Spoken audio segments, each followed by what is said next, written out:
এই গল্পটি সম্পূর্ণ কাল্পনিক। বাস্তবের সাথে কোনো মিল থাকলে তা সম্পূর্ণ অনিচ্ছাকৃত ও কাকতালীয়। আমাদের গল্পগুলিকে অনেক সময় বিভিন্ন ধরনের অ্যাপ স্পন্সর করে থাকে। আমরা কখনোই আমাদের ভিউয়ার্সদের সেই সমস্ত অ্যাপ ব্যবহার করতে জোর করি না। সমস্ত ভিউয়ার্সদের কাছে অনুরোধ, আপনারা নিজ দায়িত্বে সেই অ্যাপ ব্যবহার করুন। ধন্যবাদ। তোর এই অজুহাতগুলো না বড্ড একঘেয়ে হয়ে গেছে, বুঝেছিস? হয় নতুন কিছু বল, না হলে কাজে আয়। অজুহাত দিচ্ছে না দাদা, আজ ওতেই শরীরটা খারাপ, বিছানার থেকে উঠতেই পারছি না। বিশ্বাস করো, ঠিক হয়ে গেলে কাল থেকেই যাচ্ছি। এই রাখ রাখ, যত সব। না, এদের নিয়ে কাজ করা যায়? কি ব্যাপার, এত মাথা গরম কেন? মাথা গরম কেন তা তুমি জানো না? আরে ঠিক আছে, কোনো ব্যাপার না। একটাই তো ডেলিভারি বাকি, তুমি নিজেই চলে যাও না। যদি খুব এমার্জেন্সি থাকে তাহলে। এমার্জেন্সি তো বটেই। কাল থেকে ওরা মাইকিং চালু করবে। এদিকে অডিওটা এখনও পাঠাতে পারলাম না। আরে হোয়াটসঅ্যাপে পাঠিয়ে দাও, ওরা ডাউনলোড করে পেন ড্রাইভে ভরে নিক। সেই বুদ্ধি কি আর আমার মাথায় নেই? কিন্তু এই পার্টি অনলাইন পেমেন্ট করতে পারবে না, তাই টাকা যখন গিয়েই নিয়ে আসতে হবে, কাজটাও তখন গিয়ে দেওয়াটাই ভালো, তাই না? কাজ আগে পাঠিয়ে দিলে এরা আবার পেমেন্ট করা নিয়ে ঝামেলা করে। তাহলে যাও, তুমিই চলে যাও। হ্যাঁ, তাই তো যেতে হবে দেখছি। হ্যাঁ, 4টে বাজে। যদি যাও তাহলে এখনই বেরিয়ে পড়ো। শীতের বিকেল, 5টা বাজলেই অন্ধকার হয়ে যাবে। সেই কলম বাগান যেতে আসতেও তো অনেকটা টাইম লাগবে। ওই দিকের আবার রাস্তাঘাটও তো ভালো নয়। ঠিক আছে, বেরোলাম তাহলে। হ্যালো বন্ধুরা, আজ আমি 1xBet নামে একটি অ্যাপ সম্পর্কে কথা বলতে চাই, যেটি হচ্ছে সবথেকে বিশ্বস্ত বুকমেকার। অন্য অ্যাপের তুলনায় এখানে জেতবার সম্ভাবনা অনেক বেশি। 30শে ডিসেম্বর বাংলাদেশ প্রিমিয়ার লিগ শুরু হবে। এটি সমস্ত ক্রিকেট প্রেমীদের জন্য আপনার প্রিয় দলকে সমর্থন করবার দুর্দান্ত সুযোগ। অ্যাপে আপনি সমস্ত লাইভ ম্যাচের ফলাফল এবং সেই ম্যাচটি লাইভ দেখতে পারবেন। আপনি স্কোরের ভবিষ্যৎবাণী করে বাজিয়ে ধরতে পারবেন এবং BMW গাড়ি, আইফোন, ল্যাপটপ এবং আরও অনেক কিছুর মতো নগদ পুরস্কার জেতবার দুর্দান্ত সুযোগ রয়েছে। এখানে ক্র্যাশ গেম আছে, প্লেন যত উপরে যাবে তত বেশি টাকা পাবেন এবং বিভিন্ন ধরনের গেম রয়েছে। আপনি যা খুশি তাই বেছে নিতে পারেন এবং রেজিস্ট্রেশন করবার সময় আমার দেওয়া প্রোমো কোড পিঞ্জেরা ব্যবহার করে প্রথমবার জমাতে পান 12,000 টাকা পর্যন্ত ও ফ্রি স্পিন। আপনি সহজেই পেটিএম, ব্যাংক, বিকাশ, নগদ, রকেট এবং অন্যান্য সহজ পদ্ধতির মাধ্যমে আপনার জেতা টাকা তুলেও নিতে পারবেন। আমি অনেকদিন ধরে এটা ব্যবহার করছি, আপনিও এটি ব্যবহার করতে পারেন। তাহলে আর দেরি কিসের? পিন কমেন্টে লিঙ্ক দেওয়া রয়েছে, লিঙ্কে ক্লিক করে রেজিস্টার করুন অথবা গুগলে 1xBet সার্চ করে রেজিস্ট্রেশন করুন। আর রেজিস্ট্রেশনের সময় আমার দেওয়া প্রোমো কোড পিঞ্জেরা ব্যবহার করুন এবং পান বোনাস ও অনেক আকর্ষণীয় উপহার।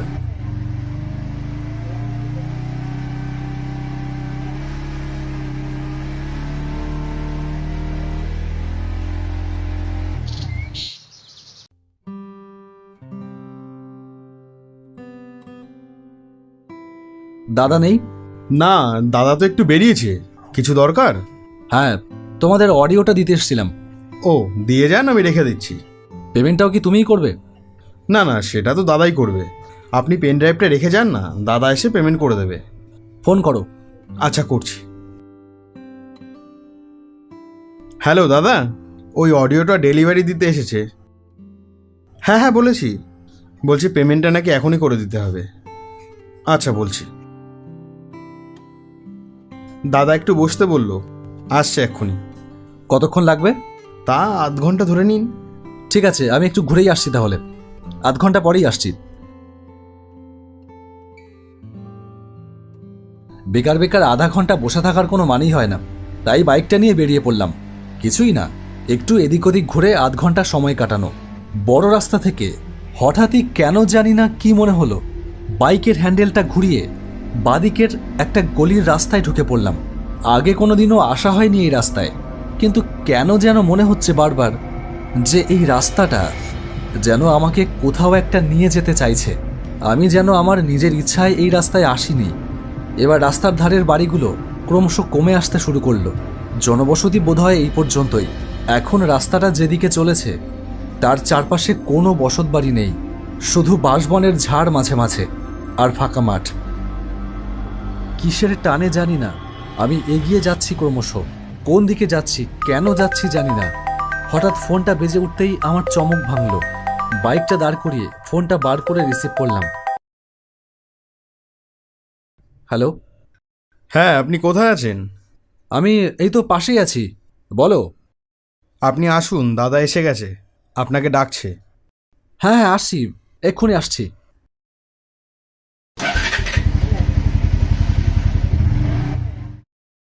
কাজ মিটিয়ে বাড়ি ফিরতে ফিরতে রাত হয়ে গেল। বাড়ি ফিরে আমার কাজের ঘরে বসলাম বটে, কিন্তু কিছুতেই যেন কাজে মন বসাতে পারলাম না। মনটা কেমন যেন ভারী হয়ে আছে, যেন একরাশ বিষণ্ণতা খামোকাই মনের দখল নিয়েছে হঠাৎ। কি যে হলো কে জানে, কিছুই ভালো লাগছে না। অথচ বিকেলের আগেও তো সব ঠিকই ছিল। রাতে তাড়াতাড়ি খাওয়া দাওয়া সেরে ঘুমিয়ে পড়লাম। আবারও এক অচেনা রাস্তা দিয়ে একা একা হেঁটে চলেছি। চারিদিকে খা খা করছে নিস্তব্ধ কালো রাত। রাস্তার ধারের বনের ভেতর দিয়ে ভেসে আসছে শেয়ালের ডাক। হঠাৎ রাস্তাটা যেন শেষ হয়ে গেল একটা জায়গায় এসে। সামনে তাকিয়ে দেখলাম পাঁচিল ঘেরা একটা কবরখানা। দরজাটা খোলাই রয়েছে, তার ফাঁক দিয়ে দেখা যাচ্ছে সারি সারি কবর। অনির্বাণ, কে যেন আমার নাম ধরে ডাকলো। এত রাতে এখানে আমার নাম ধরে কে ডাকবে? কে কে ডাকলো আমাকে? কে? আমাকে চিনতে পারছো না? এবার তার গলার আওয়াজ আমি চিনতে পারলাম। এ আজকের গল্প নয়। অনির্বাণ, এ অনির্বাণ! সুপ্রিয়র ডাক শুনেই ঘুম ভেঙে গেল। ঘড়ির দিকে ঘুম চোখে তাকিয়ে দেখলাম ভোর 5টা বাজে। অনির্বাণ! উঠেছি, দাঁড়া আসছি। বিছানা ছেড়ে নেমে জগিং শু পরে বেরিয়ে পড়লাম। এসে দেখলাম সুপ্রিয় আজ ওর বাইকটা আনেনি। কিরে, আজকে হেঁটে এলি যে, মাঠে যাবি না? না, আজ আর মাঠে দৌড়াবো না। চল আজকে একটু রাস্তায় হাঁটি।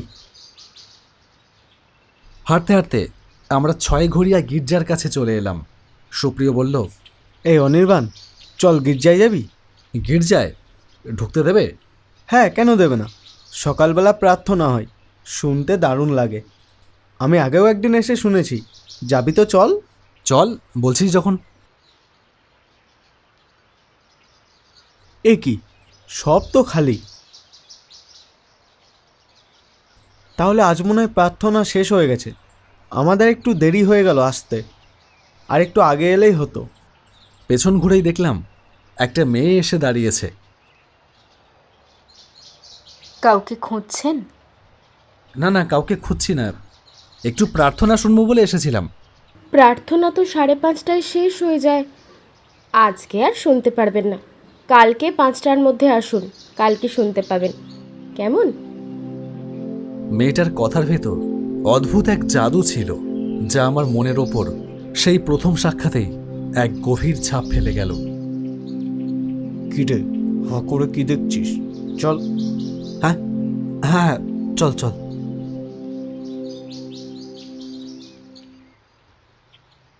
তারপর আমার কি হলো জানি না, কোনো কিছুতেই আর মন বসে না। সেই এক পলক দেখা, সেই দুটো কথা শোনা আমাকে যেন পাগল পাড়া করে দিয়ে গেল। কোনো কাজই আর ঠিক মতন করতে পারলাম না সারাদিন। কেবল সেই দুটো দীঘল কালো চোখ ভেসে আসছে আমার চোখের সামনে। সেই দরদি গলার স্বর বাজছে আমার কানের ভেতর, আর বুকটা মোচড় দিয়ে উঠছে বারবার। জীবনে এরকম তো কখনো হয়নি। একে কি প্রেম বলে? এটা তো পাগলামো ছাড়া কিছুই না। একবার দেখাতেই এরকম ভাবে কারো প্রেমে পড়া যায়? ফোনটা বাজতেই দেখলাম সুপ্রিয়র ফোন। হ্যাঁ বল। বলছি, কাল আমি একটু মামার বাড়ি যাচ্ছি, বুঝলি? কাল আর মর্নিং ওয়াক হবে না, পরশু থেকে আবার কন্টিনিউ। পরদিন সকালে সুপ্রিয় আমাকে ডাকেনি, তবু ঠিক ভোর 5টায় ঘুমটা ভেঙে গেল। উঠেই সোজা চলে এলাম গির্জায়।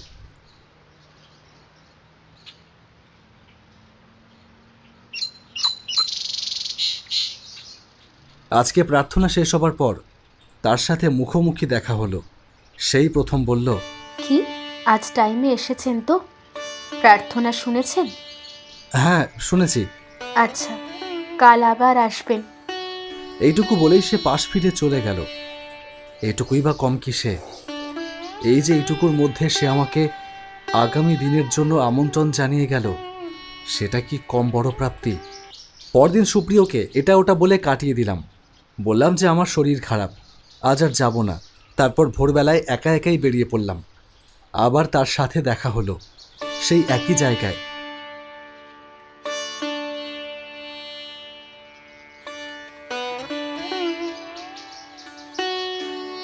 তিন দিন পর একদিন ভোরবেলায় সে বলল, তোমার কি ব্যাপার বলো তো? রোজ রোজ কেন আসছো তুমি? কেন আসি মানে? প্রার্থনা শুনতে। মিথ্যে কথা। তুমি তো হিন্দু, তাই চার্চের প্রার্থনায় তোমার আগ্রহ থাকার কোনো কারণ নেই। তোমার নিশ্চয়ই অন্য কোনো মতলব আছে। কি ব্যাপার বলো তো? না হলে কিন্তু আমি ফাদারকে ডেকে সব বলবো। আমি মুখে কিছুই বললাম না। আমার আর কোনো কিছুরই ভয় নেই। মনে মনে বললাম, আমাকে তুমিই মেরে ফেলেছ আজ থেকে 3 দিন আগে।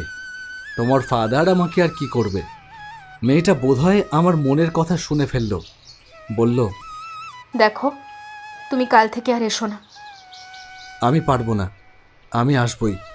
কেন বুঝছো না? তুমি যেটা ভাবছো সেটা কোনোদিন সম্ভব হবে না। কেন সম্ভব না? আমি হিন্দু আর তুমি খ্রিস্টান, সেই জন্য? শুধু তাই না, তার থেকে আরো বড় একটা কারণ আছে। কি সেটা আমাকে বলো। দেখো, আমি আর বেশি দিন বাঁচবো না। আমার ক্যান্সার ধরা পড়েছে। তাই শুধু শুধু এই 2 দিনের জন্য আমি কোনো সম্পর্কে জড়াতে চাই না। না না, এ তুমি কি বলছো? হে, হতে পারে না। বিশ্বাস করো আর না করো, তুমি বিশ্বাস না করলে তো পুরো রোগটা মিথ্যে হয়ে যায় না। কি ব্যাপার? কি হচ্ছে এখানে? জেনেভা, এ কে? চিনি না ফাদার। দেখুন না, আমাকে কি সব উল্টোপাল্টা কথা বলছে তখন থেকে। চার্চে ঢুকে অসভ্যতা করছো। তুমি জানো তোমার কি শাস্তি হতে পারে? ফাদার, আমি একে ভালোবাসি। আমি একে বিয়ে করতে চাই। Shut up, just shut up, wait. Hello police station.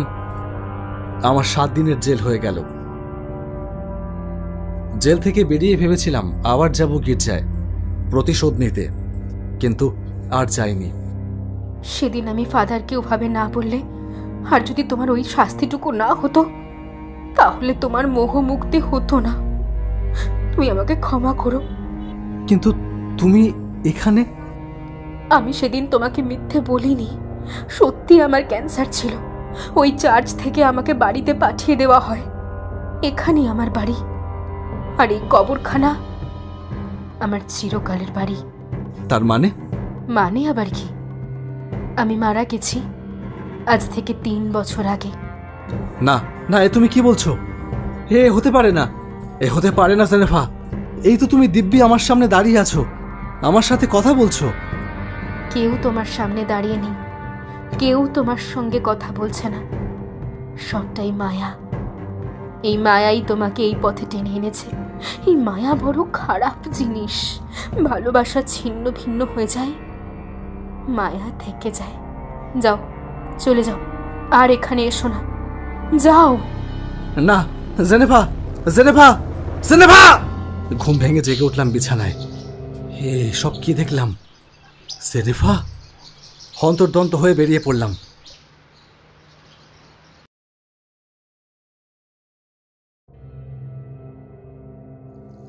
কবরখানার ভেতরে এসে একটা জায়গায় থমকে দাঁড়িয়ে পড়লাম। কবরের ফলকে লেখা একটা নাম জলজল করছে, জেনেফা ডিসৌজা। জন্ম 2001, মৃত্যু 2021।